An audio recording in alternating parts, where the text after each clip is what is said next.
fam, and welcome to the AFI Lab. It's Caitlin here, and I'm back to make some more candles featuring some of our fall bestsellers. Today's fragrance of choice, Pumpkin Bourbon Donut. Trust me, it smells just as good as it sounds. To make them even better, I picked out some pumpkin-shaped ramekins that will double as my candle containers today.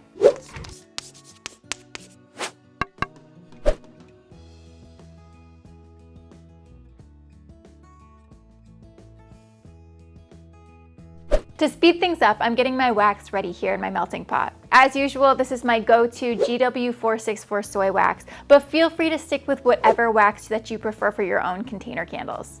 While that's going, I want to go over my choice of candle vessel today. Glazed ceramic containers are a fun alternative to the typical glass vessels candles are made in. Here are the ones that I'm picking. A good match for a pumpkin fragrance, right? It's important that any ceramic containers you use are glazed and non-porous. Unglazed ceramic has tons of tiny little holes in it that makes it a dangerous choice for burning wax in. Look for containers that have been glazed and fired at least once. Ramekins like this and mini casserole dishes that are oven safe are your best bet. Because these jars are pretty wide and I don't have any wood wicks on hand that would be large enough to support a proper burn pool, I'm going to show you how to double wood wick jars of this size. Wood wicks follow certain sizing guidelines, just like regular ones, so you'll need to review your manufacturer's wick guides before determining if and how to double wick your vessel. In my little pumpkins case here, I'm working with a 5-inch diameter. A large or extra large wood wick could do the trick just fine here, but without any on the hand at the moment, I'll be using a pair of these small wood wicks in each jar.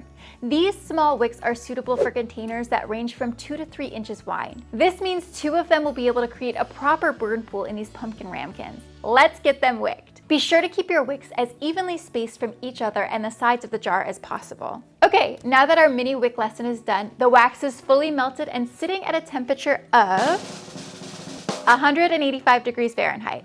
Let's get to making these candles, shall we? Measure enough melted wax out to fill both of your ramekins. Each of them has a wax capacity of over 7.5 ounces, and taking my fragrance into account, I'm filling my measuring cup with 15 ounces of wax in total. And here is that pumpkin bourbon donut scent I was talking about, and it doesn't get much better than this.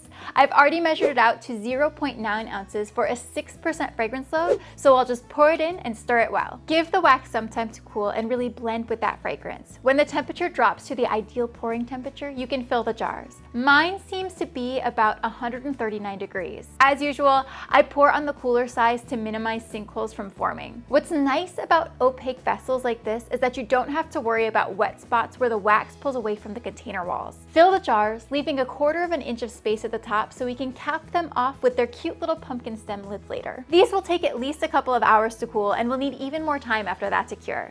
So to show you the final result, here's some that I made a week or so ago. Although I love the clean simplicity of classic candle jars, these pumpkins really add a neat visual element that sets them apart without having to go through the work of adding dies and embeds. I've already trimmed both of my wicks to about a 1/16 of an inch, which I found works better than trimming them longer when it comes to wood wicks. It draws in wax and holds a flame much better in my recent experience. And that's another fall candle set that I could check off my list for our seasonal bestsellers. I still have some more to go, so stay tuned to find out which ones I'll be using next by subscribing to our channel and ringing that bell. Leave a like on this video for me if you'll be making some autumn candles of your own this season, and comment a pumpkin emoji if you made it to the end of today's how-to. Thank you all so much for watching, and I'll see you in the next one. Bye!